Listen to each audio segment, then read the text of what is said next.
It would seem that the City of Ottawa is having more than a bit of trouble convincing you, as part of the Ottawa public, to use this, the lowly green bin, for all of your organics, all your icky foodstuffs.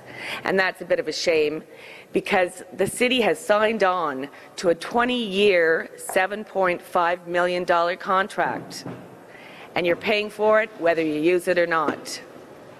Just why city staff would sign on to such an expensive and lengthy contract when the numbers for organics are nowhere near the 80,000. The most recent numbers suggest 53,000 tonnes, and that includes leaf and yard waste. So the Ottawa Sun decided to access those records, obtaining a mountain this high of emails, minutes of meetings, confidential reports. So the answer we're looking for?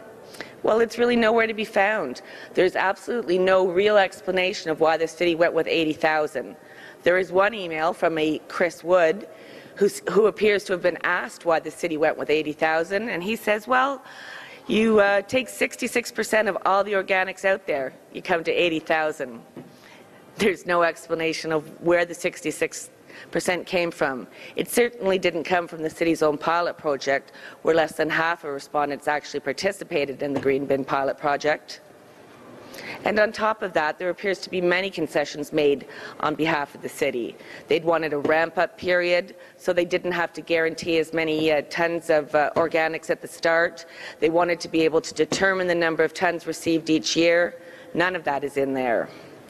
Unfortunately, none of this information is going to help the green bin. And unfortunately, for taxpayers, it means for the foreseeable future, you're going to be paying for organics twice. Once as part of the organics that should be in the green bin, and another time when you put it out with your garbage. For the Ottawa Sun, I'm Susan Sharing.